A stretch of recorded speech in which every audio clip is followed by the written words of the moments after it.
Hey everyone, welcome back. Today I'm sharing Street Genius, the story of Malik, a 16-year-old alley mechanic whose chance encounter fixing a billionaire's Maybach changes his life forever. From grease-stained hands to leading a youth workshop, you'll see how one small fix can spark big dreams. Let's dive in. Malik crouched by the open hood of a sleek black Maybach under the dim glow of a street lamp, grease and grime coating his hands and smudged across his forehead. At 16, he had already slept behind dumpsters more nights than he cared to remember, scavenging discarded bike parts to survive.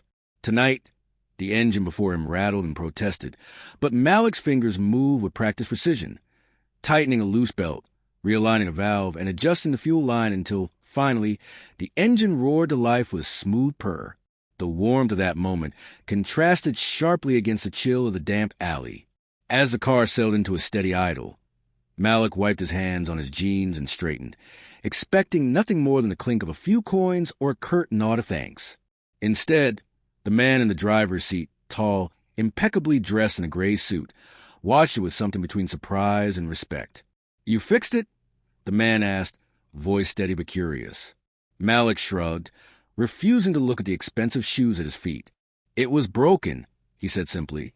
The man's gaze lingered on Malik's grease-stained hoodie and tired eyes, as if seeing beyond the grime.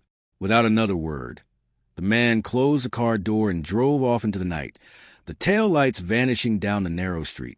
Malik felt a flicker of something unfamiliar, pride, maybe, or the faintest hint of hope, before shrugging it off. Survival was all he knew, and nothing had ever come for free. But as the city's distant hum swallowed the Maybach's engine, Malik didn't yet realize that tonight's fix would mark the beginning of everything to come. Donovan Black watched the Maybach's taillights fade into the distance, feeling an unfamiliar tug in his chest as he adjusted his cufflinks before turning toward the garage's shuttered doors. Earlier, he had assumed the boy would vanish like so many street rats, talented, maybe, but irrelevant. Yet Malik's skill had revealed something deeper. Raw talent shaped by hardship, unpolished yet undeniably powerful. The next morning, Donovan returned in his sleek SUV and parked across from the same garage, blazer draped over his arm. Malik arrived just as dawn's first light crept over the rooftops, goggles perched atop his head, jacket hung with loose bolts and spare wires. He set his tools down and reached for a wrench, only to look up and find Donovan approaching, business card in hand.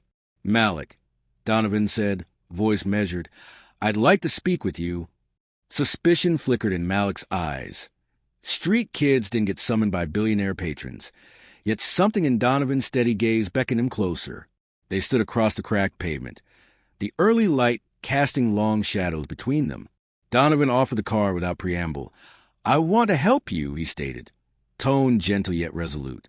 "I can provide you a place to stay, proper tools to work with, and a chance to learn everything there is to know about automotive engineering." Malik's jaw tightened as he glanced down at the card, its embossed initials gleaming in the pale sun. He had dreamed of a life like this, warm meals, a bed, but dared not believe it possible. "Why?" he asked, voice rough from disuse. Donovan inclined his head, scanning the boy's grease-streaked face. "Because talent shouldn't waste in alleys." He paused, as if waiting for Malik to laugh or curse. Instead, the boy's gaze softened for a moment, and he closed his fist around the card. "I don't know how to live in your world," Malik confessed, voice low. Donovan's smile was patient, offering no pity, only promise. "Then let me teach you." Malik swallowed hard, nodding once as if sealing a silent bargain. He would walk with Donovan into the unknown. As Donovan led him toward the polished black SUV, Malik took one last look at the worn garage behind him, the only home he had ever known, and stepped forward, hope and trepidation mingling in his chest like fuel igniting a powerful engine. Malik woke before sunrise, the chill air cutting to thin layers of his hoodie as he lay on the concrete slab he claimed as a mattress. His dreams still thrummed with last night's events, the memory of the luxury car's engine purring under his fingers and the stranger's steady gaze. He shoved aside a stray piece of cardboard, grabbed his battered toolkit, and set off toward the garage where he scavenged bike parts. The city's edges glowed faint amber as streetlights dimmed one by one, and vendors began arranging produce stands on nearby sidewalks. Malik moved through the waking chaos with practiced stealth, slipping past clusters of early risers and focusing on where he might find loose bolts or discarded springs. He reached his usual spot just as the first delivery trucks wheezed down the alley. Malik crouched beside a dented lawnmower, testing its spark plug with a small screwdriver, when he heard the unmistakable hum of a luxury SUV pulling up behind him. He didn't bother to look. He already knew. Donovan Black's vehicle glided to a stop, parking precisely where the curb jutted outward. Malik tensed, heart hammering, but he tried to mask his wariness as he rose slowly, dusting grease from his jeans. A man in a tailored overcoat emerged from the SUV's passenger door, carrying an envelope embossed with gold DB. Malik's breath caught. He hadn't expected to see Donovan again so soon, if at all. The man's polished shoes crunched on cracked asphalt as he approached. Without a greeting, he extended the envelope toward Malik, as though returning borrowed change. "Open it," he said, voice calm but insistent. Malik's fingers trembled around the flap of the thick paper. He peeled it open and found a neatly folded letter inside. Crisp white paper, black ink, with Donovan's initials in one corner. He unfolded the sheet. "Malik, I've arranged for a place for you to stay.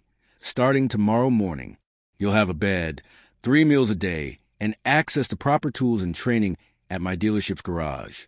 No more alley scavenging. We begin at 9 a.m. sharp.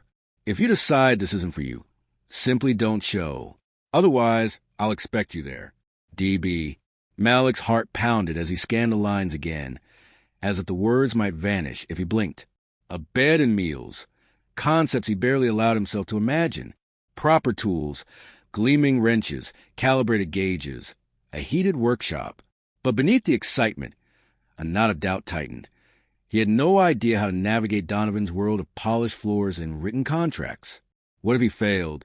What if he ended up humiliated, like a fish flopping on unfamiliar ground? He met Donovan's eyes, steady, patient, unyielding. "Take your time," Donovan said quietly. "But I'll need your answer soon."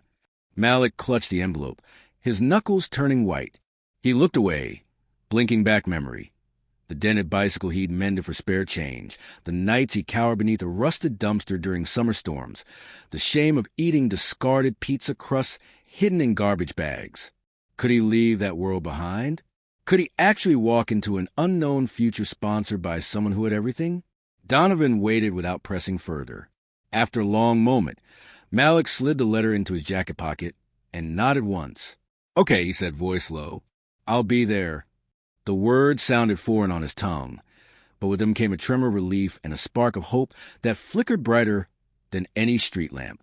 Donovan allowed himself a small, satisfied smile. He reached into his suit jacket and withdrew a thin card, Donovan Black Automotive Institute, an address in a part of town Malik had only ever heard about on late-night radio ads. As Donovan climbed back into his SUV, Malik watched the tinted windows reflect the dawn sky. He touched the card's cool surface in his pocket, breathing deep as light broke over the rooftops. In that moment, the alley's grime seemed farther away, yet he knew it would always remain part of him, grounding him. With Donovan's offer in hand, Malik took the first step toward a life he hadn't dared believe possible. Tomorrow, he would trade the rattling lawnmower and the cracked concrete floor for a warm bed and a proper closet. Tomorrow, he would walk into the polished showroom of a billionaire's world, uncertain of what awaited him but determined not to waste this chance.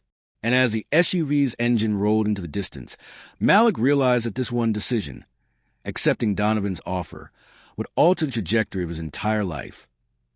Malik arrived at the entrance of Donovan Black's estate before dawn the next day, heart hammering against his ribs as he stared up at the wrought iron gate.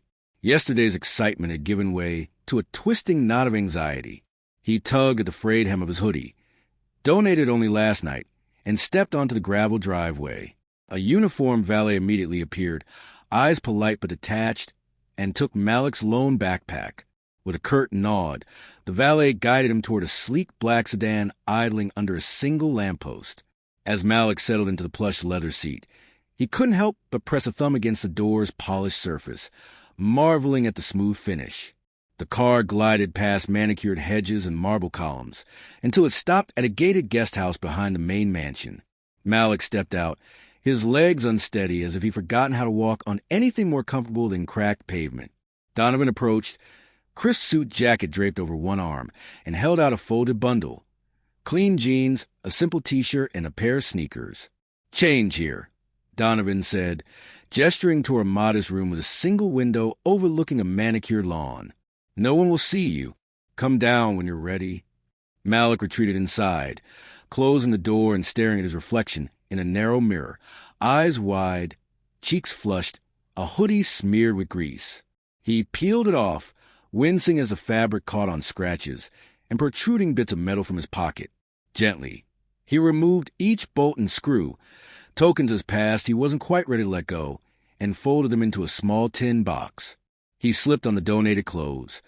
The jeans fit loosely, ankles bunching. The t-shirt felt strangely cold against the skin. The sneakers, though new, pinched at his heels. He knotted his own shoes around them, as if anchoring himself to this new world before stepping out. Downstairs, a heavy oak door opened at his approach. Donovan greeted him with a nod and led him through a corridor lined with family portraits, men and women in tailored suits and glittering gowns, faces painted in oil but eyes alive with warmth. Malik's own reflection flickered in the polished hardwood floor as they walked, and for a moment he felt like an imposter, wondering if he'd be discovered and sent back to the streets before sunrise. They arrived at a small cafeteria where a breakfast buffet was laid out, eggs, fresh fruit, steaming oatmeal, and a stack of pancakes drizzled with syrup. Malik hesitated, scanning the spread as if expecting an alarm to sound if he reached for the wrong plate. Donovan placed a gentle hand on his shoulder. "Eat," he said simply. "Take your time." Malik's stomach roared to life, and he filled a plate, piling pancakes first. He sat opposite Donovan, his hands trembling as he pierced the first pancake with fork. It was soft, warm, nothing like the stale bread he'd settled for at the dumpster behind the deli. Donovan watched him with a steady gaze, saying nothing until Malik swallowed, face flushed as if he'd swallowed an ember. "Tomorrow morning, we'll begin at the Institute," Donovan said, voice neutral but layered with intent. "You'll meet the head mechanic and the instructors. They'll evaluate your skills and figure out where to start. Don't worry about fitting in. Everyone will know you're new. Just focus on learning." Malik nodded, jaw clenched. He wanted to say so much. How he didn't know how to sit at a table without feeling exposed, how he'd spent years avoiding attention, how the thought of failing in front of these polished strangers filled him with dread. But all that remained unspoken as he swallowed another pancake and forced himself to meet Donovan's eyes in silent gratitude. That afternoon, Donovan drove him to the Institute, a modern building of glass and steel that seemed to float above a courtyard of ornamental grass. Malik's breath caught at the sight of flawless showroom floors reflecting the midday sun. In the garage bay, rows of cars gleamed under high-intensity lamps, and at the far end, a team of mechanics in uniforms busied themselves around an engine hoist. Their practiced movements reminded Malik of a dance he'd never learned, yet instinctively understood. A tall, lean man with salt and pepper hair approached. "You must be Malik. I'm Mr. Reynolds, head mechanic." His handshake was firm, his gaze appraising yet not unkind. He led Malik into the bay and pointed to a partially disassembled engine mounted on a stand. "I want to see what you can do. Take these tools," he said, handing him a torque wrench and a diagnostic scanner. "It's been flagged for misaligned timing. Show me how you fix it." Malik's pulse thundered, but his hands moved on their own. He slipped on protective gloves and crouched by the engine, eyes darting over pistons, camshafts, and timing gears with uncanny familiarity. The other mechanics paused to watch, some with curiosity, others with skeptical smirks, but Malik tuned it all out. With precise motions, he rechecked torque settings, recalibrated the timing marks, and plugged the scanner into the diagnostic port. When he turned the engine over, it sprang to life with a smooth, confident rumble that seemed almost impossible for one so raw and unrefined. A hush fell. Mr. Reynolds studied Malik's work, nodded once, and allowed himself a satisfied smile. "Not bad," he said, voice low enough for only Malik to hear. "I'll need to teach you welding and advanced diagnostics, but your foundation is solid." Relief washed through Malik, mingling with a rush of adrenaline. For the first time, he felt seen, not as the street kid who scavenged for scraps, but as someone with real skill and potential. That evening, as he walked back to the guest house, the weight of new clothes and opportunities settled around him like a cloak. Yet beneath that excitement, he felt the slightest tremor of fear. Tomorrow's challenges would be harder, expectations higher, and the safety net he once had, his solitude on the streets, was gone. But with each step, his resolve hardened. He had stepped out of the gutter and into a world that both terrified and thrilled him. He would learn its language, conquer its trials, and prove that talent, once ignited, could burn through any darkness. And somewhere deep inside, he dared to believe the second chance might finally lead him to a place he could call home. The machine shop was alive with whirring lathes and clanking wrenches when Malik arrived the next morning, a tight knot of anticipation and determination coiling in his stomach. Word spread quickly of his performance under Mr. Reynolds' watchful eye.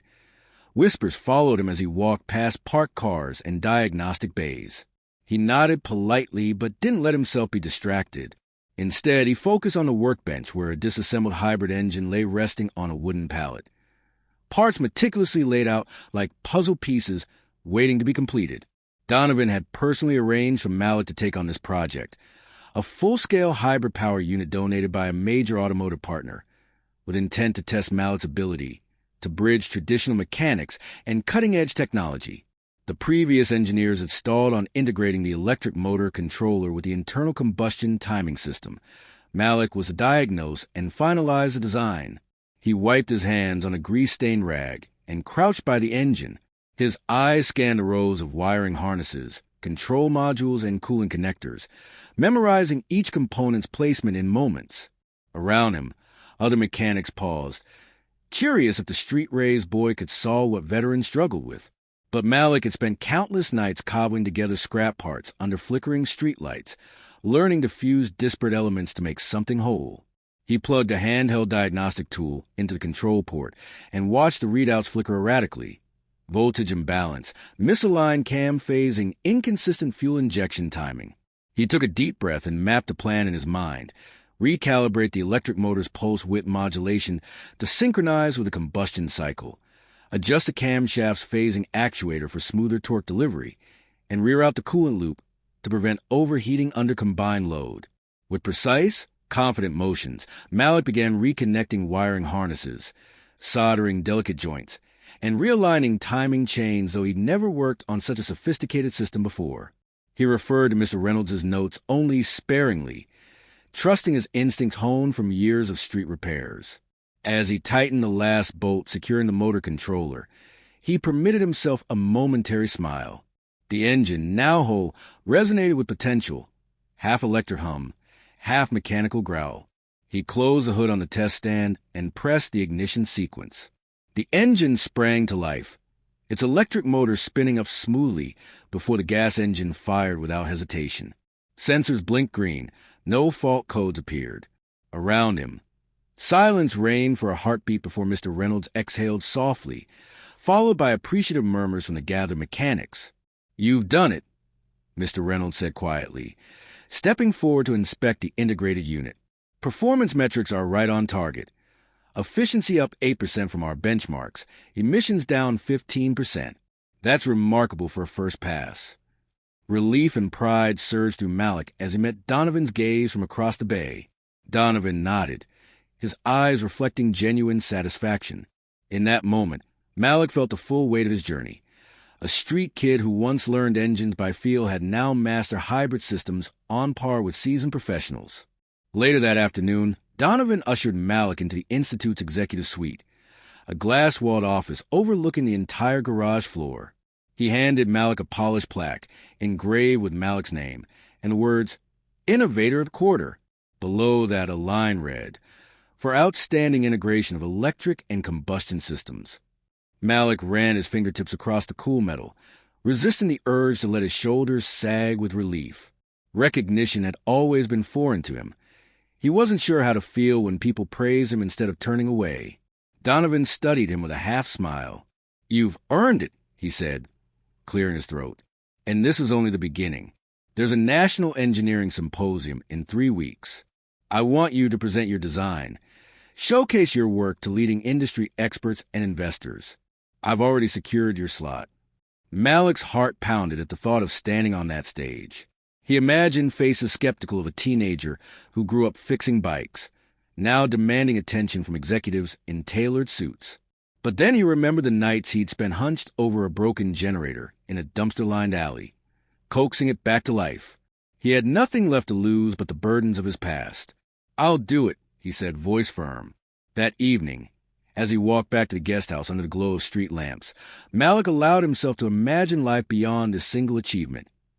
Improving fuel economy for working-class families, designing low-emission systems for remote villages, teaching children who, like him, once believed their circumstances defined their futures. The possibility of giving back to the community that shaped him galvanized his resolve. He pulled his hood tighter against the chill and glanced up at the stars, distant, cold points of light.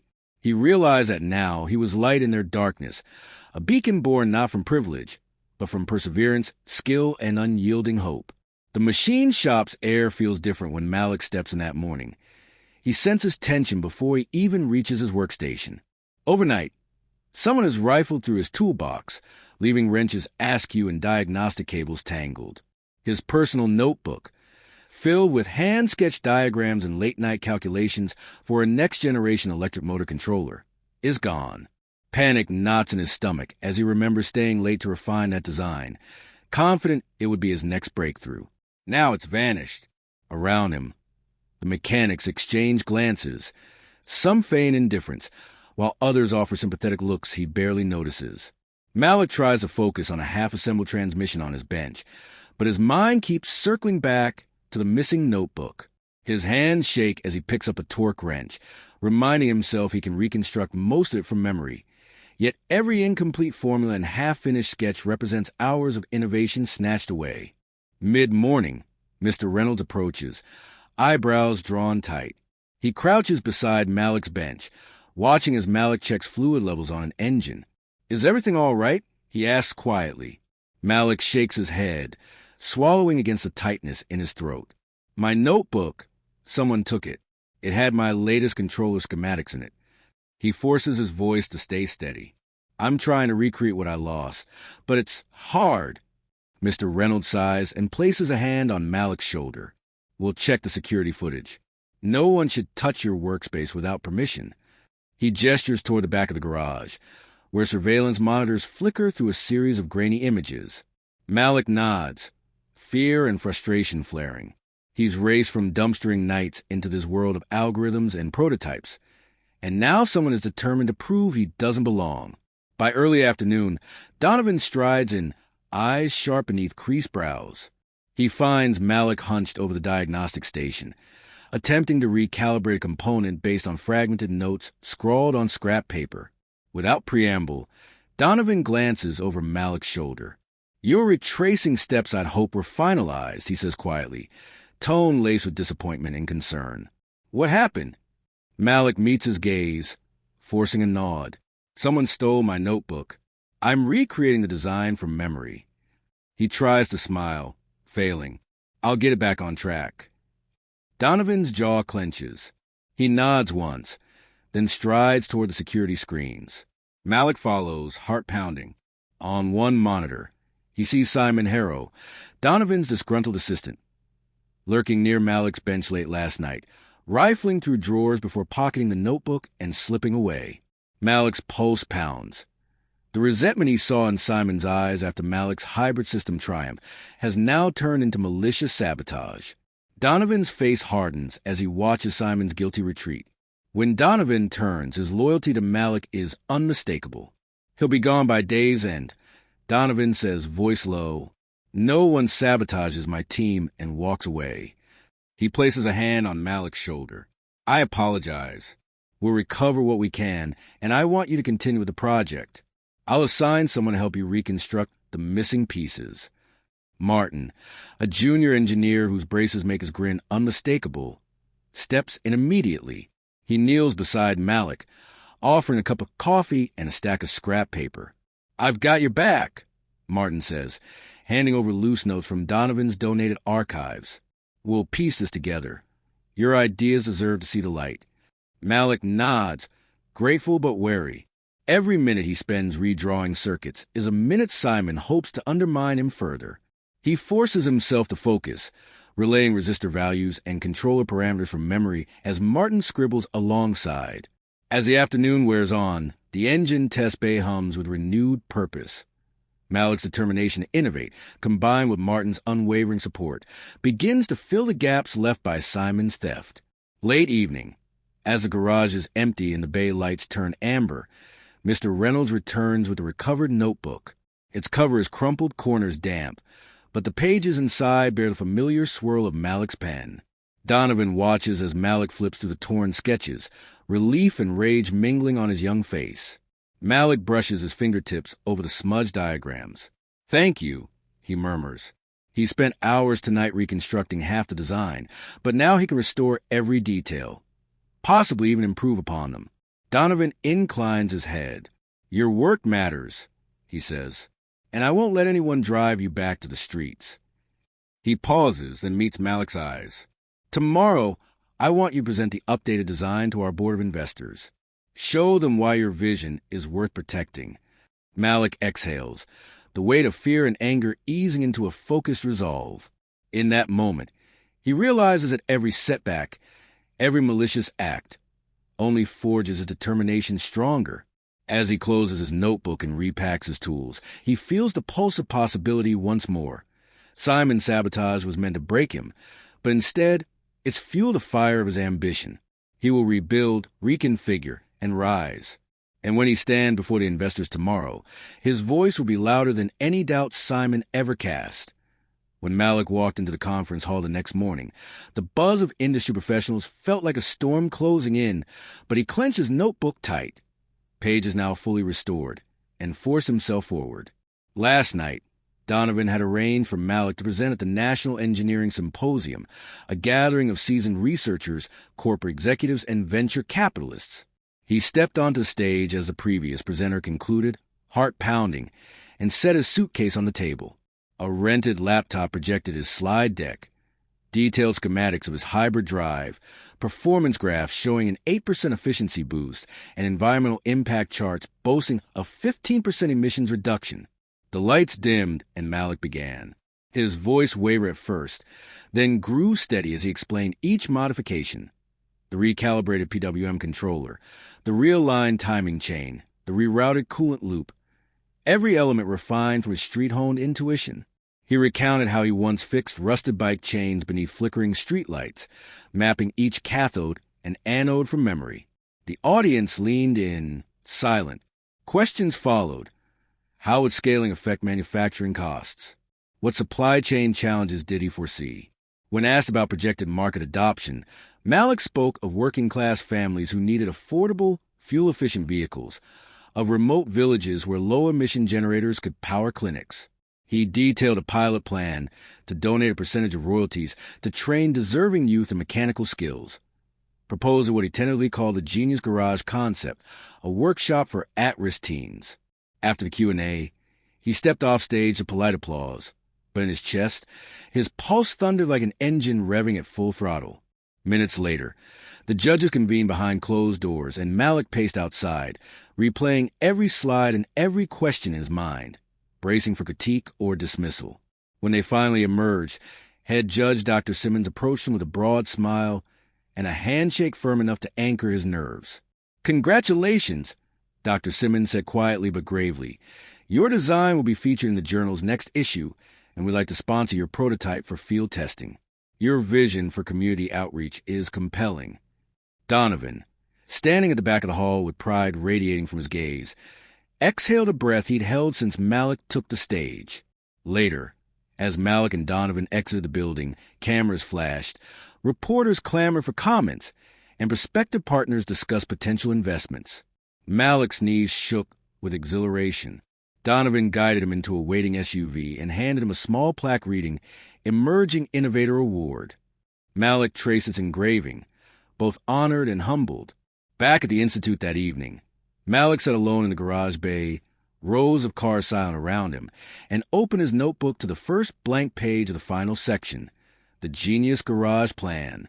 He sketched workshop floor layouts, drafted lesson outlines for engine diagnostics, and listed potential mentors: Mr. Reynolds for fundamentals, Martin for electronics, even Luis for outreach once Luis completed his rehab program. With each stroke of his pen, he envisioned transforming this vast, echoing bay into a haven where discarded talent could be discovered and nurtured. Later, Donovan joined him as overhead lights bathed the bay in soft white glow. He watched Malik draw a floor plan for a student workbench area, engine teardown stations, and a small classroom section. "I've secured initial funding from today's symposium sponsors," Donovan said, voice low but enthusiastic. "They're intrigued by the Genius Garage concept. If we move quickly, we can launch a pilot this spring." Malik paused, gazing at the skeletal blueprint. In his mind's eye, he saw teenagers with grease-stained hands, gazing at polished engines like he once did, hungry for guidance. He exhaled, feeling the weight of responsibility settle comfortably on his shoulders. "Let's do it," he whispered, and the bay seemed to hum in agreement. The vast space suddenly full of promise. Outside, city lights flickered against the night sky, but inside Malik's chest, a fire burned brighter. From a lonely alley where he once scavenged scraps of this moment where he would build not just engines but futures. Malik left the institute early on Saturday morning, stepping into the crisp autumn air as he navigated familiar city blocks toward a part of town he'd avoided since leaving the streets. Every cracked sidewalk and flickering neon sign felt like a ghost of the past calling his name. But Donovan had insisted he spend time reconnecting with his roots, both to honor where he'd come from and to identify other young talents who might benefit from the Genius Garage. Malik chewed his lip as he approached the narrow alleyway where he and Luis used to trade makeshift parts to fix rusted bicycles. He stopped at the spot where discarded engine oil once pooled beneath a broken jalopy and looked around, half expecting to find himself 16 again, hunched over a seized piston in the gutter. Instead, he found Luis slumped against a graffiti-stained wall, shoulders shaking as he stared at a small, battered radio. When Luis lifted his head, Malik almost didn't recognize him: sunken cheeks, haunted eyes, and the hollow look of someone who'd lost more than just direction. "Luis," Malik said, voice gentle. The tremor he detected in his own tone surprised him. Luis's gaze flickered, at first confusion, then recognition, and he let out a ragged laugh. "Malik, is that really you?" His voice cracked. "I thought you were dead, or, rich or something." His words were a mix of bitterness and hope. Malik knelt beside him, careful to keep his expression open. "I'm here, man." Things changed. He pulled out an envelope from his jacket pocket. "I want you to come with me." Luis's eyebrows shot up as he noticed the gold-embossed seal, Donovan Black's initials. "Why would you do that?" he asked, trembling. "Because someone believed in me when I couldn't believe in myself," Malik said softly. "Now I want to help you." He offered the envelope like a lifeline. Luis glanced at it, then back at Malik. "I'm not the same kid you knew," Luis whispered, eyes darting to the corners of the alley. "I've messed up things. I don't deserve it." Malik reached out and clasped Luis's shoulder, steadying him. "No one gets this kind of chance because they deserve it," he said quietly. "They get it because someone saw potential in them. That's what I see in you." Luis's shoulders sagged, a tear sliding down his cheek as he accepted the envelope. He unfolded the letter inside and read Donovan's simple promise: a bed at a rehabilitation center, counseling sessions, vocational training, an opportunity to rebuild. Luis crumpled the letter in his fist. "I don't know if I can do it," he admitted, voice small. "You can," Malik insisted. "I'll be there every step of the way." That afternoon, Malik accompanied Luis to Donovan's designated rehabilitation center, a modest brick building tucked between a laundromat and a shuttered cafe. The scent of antiseptic and fresh paint replaced the alley's stench of trash and exhaust. Luis hesitated at the entrance, swallowing hard as he took in the sign: Hope Springs Recovery Center. The irony wasn't lost on him, but he gave Malik a trembling nod and stepped inside. Over the next 2 weeks, Malik visited daily. He brought sandwiches, clean clothes, and a stack of Martin's electrical schematics, simple circuits Luis could study during downtime. He also shared stories of the Genius Garage's progress, describing how workshops once filled with discarded engines had transformed into spaces of possibility. Luis listened, sometimes offering forced smiles, other times retreating into silence as past mistakes replayed in his mind. One evening, as dusk settled, Malik found Luis sitting alone in the center's common room, staring at a blank journal page. "Write," Malik urged, handing him a pen. "Write the person you want to become." Luis frowned, fingers hovering above the page as if it were a canyon. Finally, he scribbled a few shaky lines. "I want to fix things again, not just machines, but my life." Malik nodded in encouragement, then pressed a note into Luis's hand. "When you're ready, come to the Genius Garage. I've got a spot reserved for you." Months passed. Luis's rehabilitation followed a rocky path, moment of progress shadowed by relapsed temptations. But each time he stumbled, Malik was there, encouraging him, reminding him of his potential. Slowly, Luis regained weight, his eyes cleared, and he began volunteering at the center's vocational workshop, learning basic wiring and engine maintenance from Martin's donated curriculum. One crisp morning, Malik invited him to the Genius Garage for a trial day. Luis arrived in faded jeans and a nervous smile, but as soon as he stepped into the workshop's open bay, greeting graffiti art and rows of gleaming engines, something inside him shifted. A spark reawakened. He spent the day learning to use a torque wrench under Mr. Reynolds' watchful eye, reconnecting with that familiar thrill of coaxing a stubborn engine to life. When the engine he worked on roared with a clean, precise hum, his grin lit up the entire bay. Teammates patted him on the back, offering light-hearted advice and respectful nods. In that moment, Luis realized he wasn't just a recovering addict. He was a mechanic, a craftsman, a valued member of a community that saw past his mistakes to the skill beneath. That evening, as the workshop lights dimmed and Malik and Luis walked home under a canopy of street lamps, Luis exhaled, shoulders relaxed for the first time in years. "I almost gave up on myself," he admitted, voice low. "But being here, it feels like I can still matter." He glanced at Malik, gratitude shining in his eyes. Malik smiled, clapping him on the back. "You always mattered. Now everyone else can see it." As they passed the spot where Luis had once slept beneath the stars, now transformed by Malik's presence into a route leading away from despair, both felt the weight of their journey. From broken alleys to bustling workshops, their paths had diverged and converged, shaped by loss and redemption. But together, they were forging new destinies, one engine at a time, one life renewed after another. In the distance, the Genius Garage's illuminated sign glowed like a beacon of hope, a promise that no talent was too tarnished to shine once more. Malik left the Institute early on Saturday morning, stepping into the crisp autumn air as he navigated familiar city blocks toward a part of town he'd avoided since leaving the streets. Every cracked sidewalk and flickering neon sign felt like a ghost of the past calling his name. But Donovan had insisted he spend time reconnecting with his roots, both to honor where he'd come from and to identify other young talents who might benefit from the Genius Garage. Malik chewed his lip as he approached the narrow alleyway where he and Luis used to trade makeshift parts to fix rusted bicycles. He stopped at the spot where discarded engine oil once pooled beneath a broken jalopy and looked around, half expecting to find himself 16 again, hunched over a seized piston in the gutter. Instead, he found Luis slumped against a graffiti-stained wall, shoulders shaking as he stared at a small, battered radio. When Luis lifted his head, Malik almost didn't recognize him, sunken cheeks, haunted eyes, and the hollow look of someone who'd lost more than just direction. "Luis," Malik said, voice gentle. The tremor he detected in his own tone surprised him. Luis's gaze flickered, at first confusion, then recognition, and he let out a ragged laugh. "Malik, is that really you?" His voice cracked. "I thought you were dead, or, rich or something." His words were a mix of bitterness and hope. Malik knelt beside him, careful to keep his expression open. "I'm here, man. Things changed." He pulled out an envelope from his jacket pocket. "I want you to come with me." Luis's eyebrows shot up as he noticed the gold-embossed seal, Donovan Black's initials. "Why would you do that?" he asked, trembling. "Because someone believed in me when I couldn't believe in myself," Malik said softly. "Now I want to help you." He offered the envelope like a lifeline.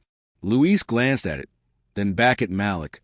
"I'm not the same kid you knew," Luis whispered, eyes darting to corners of the alley. "I've messed up things. I don't deserve it. Malik reached out and clasped Luis's shoulder, steadying him.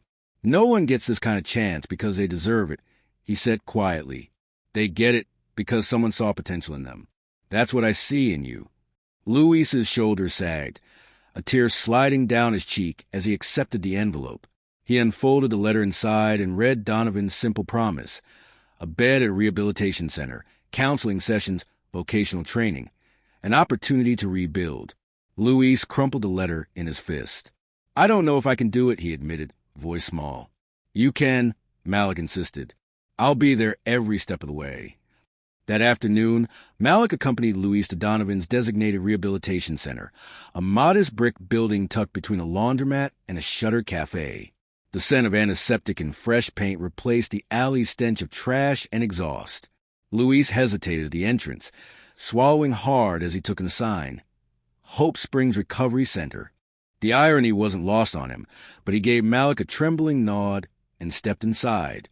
Over the next 2 weeks, Malik visited daily. He brought sandwiches, clean clothes, and a stack of Martin's electrical schematics, simple circuits Luis could study during downtime.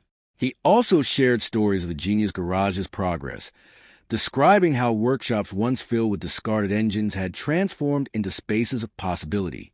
Luis listened, sometimes offering forced smiles, other times retreating into silence as past mistakes replayed in his mind. One evening, as dust settled, Malik found Luis sitting alone in the center's common room, staring at a blank journal page. "Write," Malik urged, handing him a pen. "Write the person you want to become." Luis frowned, fingers hovering above the page as if it were a canyon. Finally, he scribbled a few shaky lines. "I want to fix things again, not just machines, but my life." Malik nodded in encouragement, then pressed a note into Luis's hand.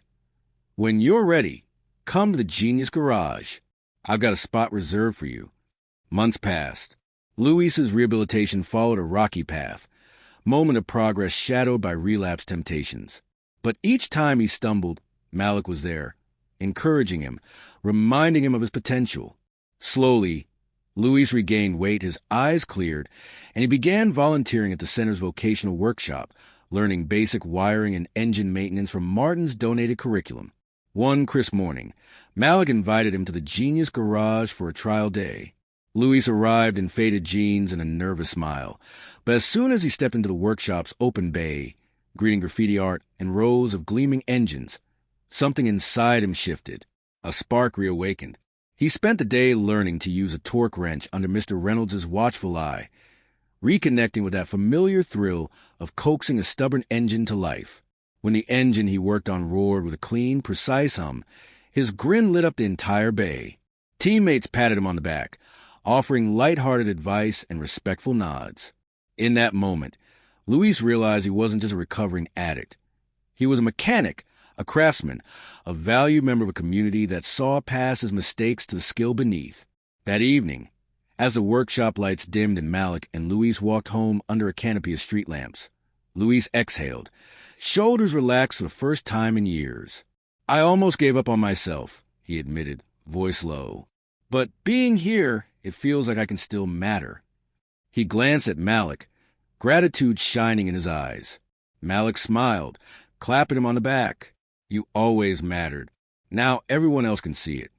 As they passed the spot where Luis had once slept beneath the stars, now transformed by Malik's presence into a route leading away from despair, both felt the weight of their journey. From broken alleys to bustling workshops, their paths had diverged and converged, shaped by loss and redemption. But together, they were forging new destinies, one engine at a time, one life renewed after another. In the distance, the Genius Garage's illuminated sign glowed like a beacon of hope, a promise that no talent was too tarnished to shine once more. The morning sun slanted through the warehouse's high windows, illuminating rows of workstations where teenage apprentices gathered around partially disassembled engines, soldering irons and tool chests. Malik paused at the entrance of the Genius Garage, inhaling the scent of motor oil, hot metal, and possibility. In less than a month, he had transformed this once-abandoned space into a hive of activity. Welding booths glowed orange, engine hoists swung in rhythm, and boards on the wall displayed class schedules, safety protocols, and inspirational quotes. He stepped up onto the raised platform, an engine block repurposed as a stage, and surveyed his students, a diverse group of 10 kids, each with stories of hardship, from single mothers to runaways, but all united by a shared spark of curiosity. "Good morning," Malik called, voice carrying over the hum of machinery. The students gathered at attention, some clutching notebooks, others adjusting safety goggles. Tarek, now confident in his welding skills, stood front and center, ready to lead the safety briefing. "Today, we'll be rebuilding a 4-cylinder engine donated by our partner shop," Tarek announced. His voice was steady, but Malik could see a flicker of nerves in his eyes. His first time leading the class himself.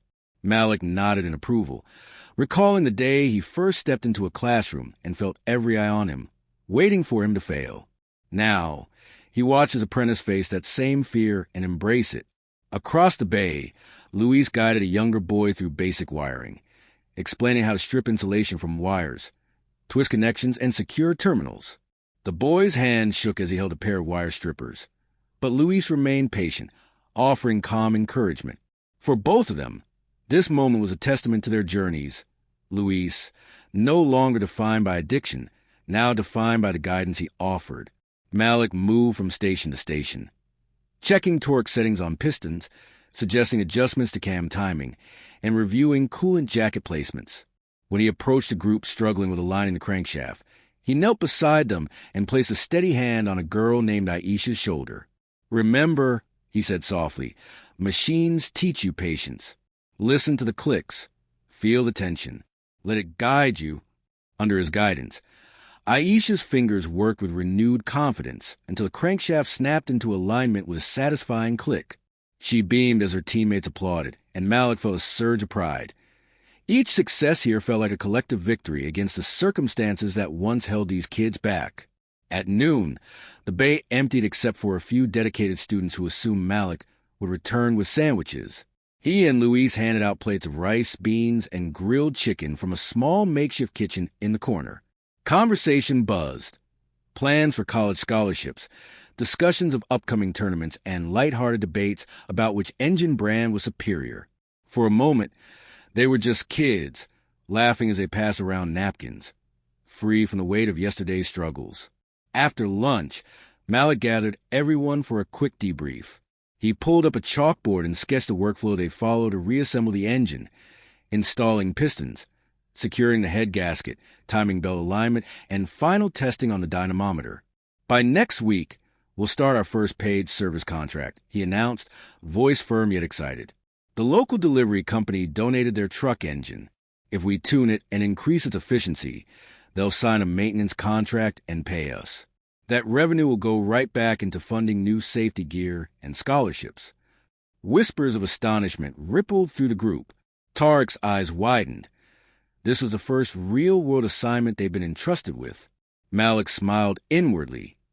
Giving them responsibility, not just practice projects, was how he'd ensure they understood the stakes and the pride of earning trust.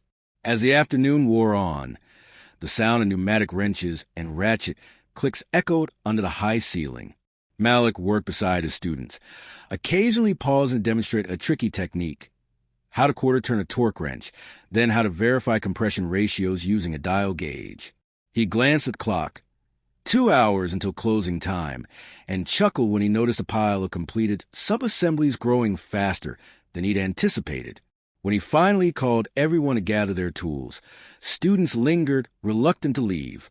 Outside the bay, Malik watched as each student locked up their station. Safety pins in place, tools wiped down, floors swept. He felt a swell of gratitude for Donovan's unwavering belief. Without that first meeting in the alley, none of this would exist. Yet, he reminded himself, it wasn't just a story anymore. This was their story, too.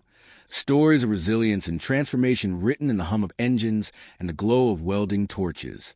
As dusk settled and the street lamps flickered on outside, Malik flicked off the bay lights. He and Luis walked out into the cool evening air, the garage door slamming shut behind them with a resonant boom. Luis clapped Malik on the back.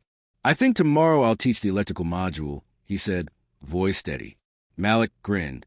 "I wouldn't have it any other way." They turned down the quiet street, side by side, mentor and protege, knowing that each engine rebuilt within those walls meant one more life given direction and purpose. In the distance, the city's lights stretched the horizon, but under the Genius Garage's worn sign, a new light shone, one built on hope, hard work, and unwavering belief that no town is too broken to be remade.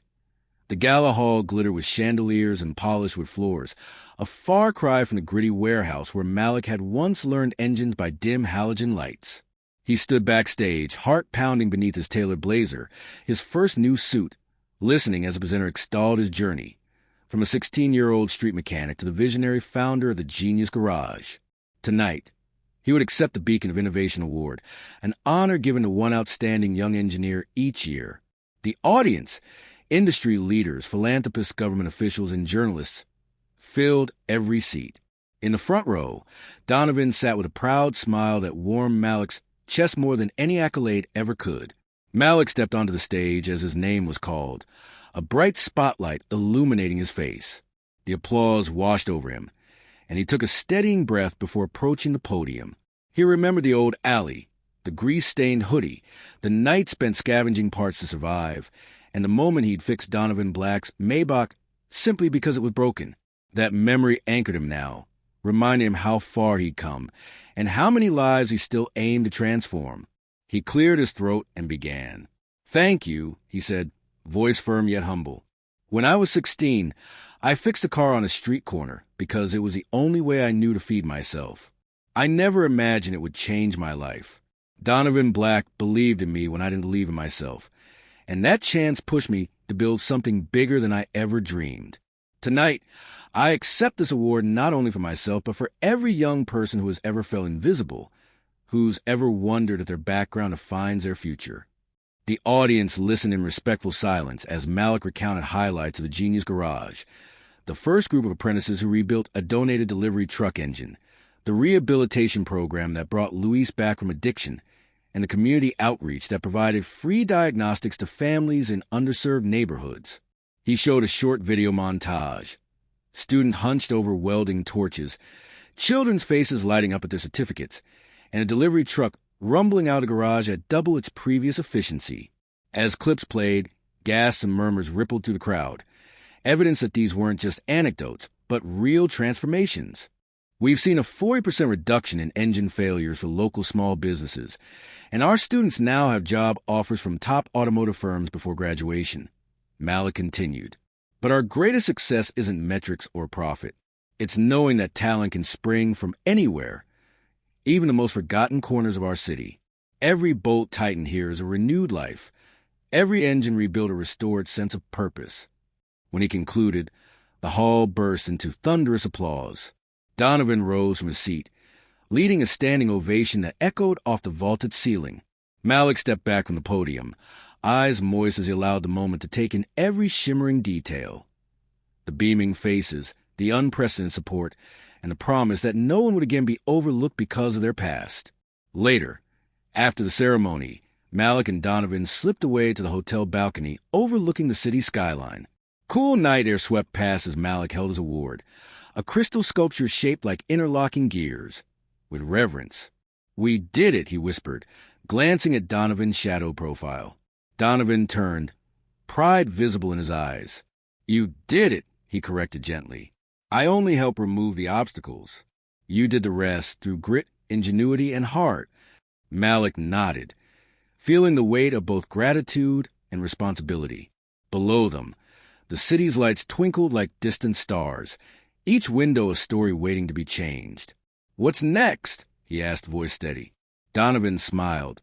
"Expanding the Genius Garage to 2 more locations, securing partnerships with universities, and launching a mobile workshop to reach rural areas.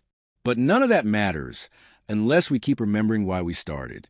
Malik exhaled, recalling the alley's cracked pavement, the clang of discarded parts, and the determination that propelled him into Donovan's world. "I remember," he said simply. Back at the warehouse the next morning, Malik stood in the center of the Genius Garage, now buzzing with twice the number of apprentices. Targ instructed a new class on safety protocols. Luis supervised electrical wiring, and Martin prepared materials for advanced robotics workshops. Malik's eyes drifted to the far corner, where a young girl lined up trainees for engine diagnostics. Her grease-smudged hands evidenced that she, too, had found a place here. He walked among them, offering guidance, encouragement, and the quiet assurance that they were seen. When he reached the original workbench where his first hybrid engine lay polished and disassembled for a demonstration, he paused. He ran his fingers along the worn oak edge, remembering nights spent hunched over blueprints, the sting of Simon's betrayal, and the triumph of every successful test run. Now, that bench symbolized far more. It represented every second chance given and earned. As sunlight filtered through the high windows, Malik whispered into hum of machines, "This is only the beginning." And under the Genius Garage's illuminated sign, no longer a beacon hitting tender hopes, but a testament of promise fulfilled. He felt the future unfold before him, bright and limitless as the open road. Thanks for following Malik's journey. What part of his story resonated with you the most? Drop a comment below. Let me know which chapter moved you or what twist you'd love to see next. If you enjoyed the story, give a thumbs up and subscribe for more tales of hope and innovation. Your feedback really helps. So share your thoughts, ideas, or questions, and I'll be sure to respond. See you in the comments.